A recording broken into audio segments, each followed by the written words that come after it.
Pelitoiminnan käynnistäminen on ajankohtaista monessa organisaatiossa eri puolilla Suomea. Eri alueet ja kunnat kuitenkin eroavat toisistaan monin tavoin.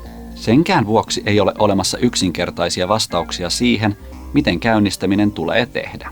On silti olemassa useita tärkeitä kysymyksiä, joista kannattaa etukäteen keskustella yhdessä työyhteisön sisällä toimintaa aloittaessa. Riippumatta toimintaa käynnistävästä organisaatiosta keskittyy toiminnan suunnittelu usein alkuvaiheessa laitteisiin ja resursseihin. Tällöin voi unohtua näitä tärkeämpi asia eli yhdenvertaisuus. Tasa-arvoisten mahdollisuuksien huomioiminen tulisi kuitenkin olla nuorisotyöllisen pelitoiminnan lähtökohta. Digitaaliseen pelikulttuuriin liittyy monia yhdenvertaisuutta heikentäviä seikkoja.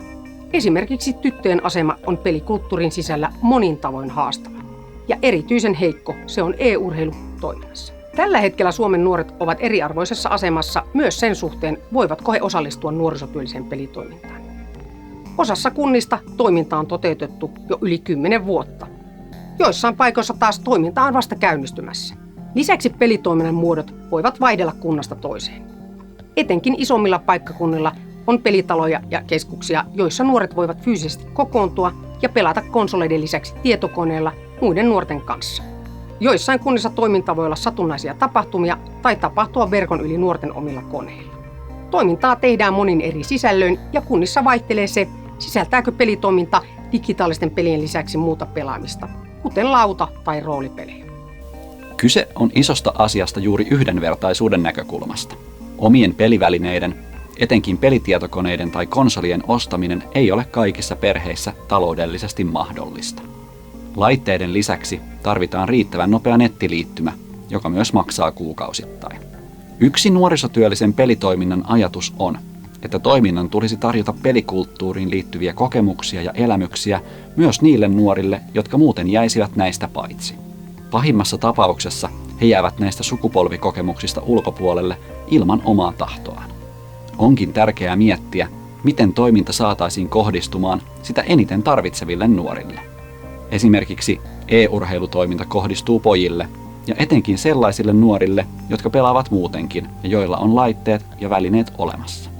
Tällöin toimintaan syntyy näkymättömiä aitoja, jotka sulkevat ulkopuolelleen sekä taloudellisesti huonompiosaiset että mahdollisesti myös vähemmistöihin kuuluvat nuoret. Jos toimintaa käynnistetään olemassa olevilla nuorisotiloilla, on tärkeää miettiä, että kokeeko toiminnan kohderyhmäksi suunnitellut nuoret tilaan saapumisen turvalliseksi.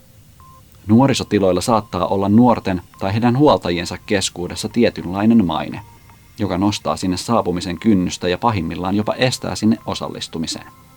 Työntekijällä tulee olla riittävät valmiudet toiminnan toteuttamiseen ammatillisesti. Organisaation tulee puolestaan tarjota työlle sen edellyttämät puitteet. Kyse ei ole kuitenkaan vain yksittäisistä työntekijöistä tai edes organisaatiosta, vaan ennen kaikkea koko työyhteisöstä. Pelitoimintaa käynnistäessä on tärkeää pohtia ja keskittyä siihen, miten koko työyhteisö saadaan osallistumaan uuden työmuodon käyttöönottoon. Ja keskustelun työn sisällöstä riippumatta omasta harrastuneisuudesta tai pelitaustasta. Koska pelitoiminta on haastava työmuoto eikä siihen ole olemassa valmiita vastauksia, on tärkeää, että koko työyhteisö on mukana keskusteluissa alusta asti. Kun työstä puhutaan, on erityisen tärkeää varmistaa, että asioita sanoitetaan tavalla, joka ei edellytä kuulijalta tietoa peleistä, laitteista tai pelikulttuurin ilmiöistä ja termeistä. Näin vältetään siiloutumista tai työmuodon liikaa henkilöitymistä yksittäisiin työntekijöihin ja heidän näkemyksiinsä. Ja samalla saadaan haastavan työmuodon edellyttämää vuoropuhelua. Seuraavaksi pohdittavaksi muutamia keskeisiä asioita, joihin toiminnassa pitäisi pyrkiä vastaamaan liittyen pelitoiminnan rooliin ja siinä tehtäviin valintoihin. Ensimmäiseksi, mitä toiminnalla haetaan, eli mitkä ovat sen tavoitteet.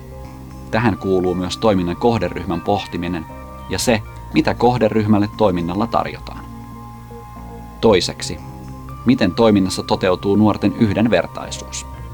On tärkeää miettiä, miten toiminnassa puretaan näkymättömiä aitoja esimerkiksi toiminnan sukupuolittuneisuuteen tai omien laitteiden vaatimukseen liittyen. Kolmanneksi, miten mahdollistetaan työyhteisön osallistuminen pelitoiminnasta keskustelemiseen. Avoimen keskustelun kautta varmistetaan, että kyse ei ole vain yksittäisen työntekijän mielipiteestä, tai että osallistuvalta työntekijältä odotettaisiin vahvaa harrastuneisuutta aiheeseen liittyen. Tärkeintä on huolehtia nuorisotyöllisen työotteen säilymisestä myös pelitoiminnassa.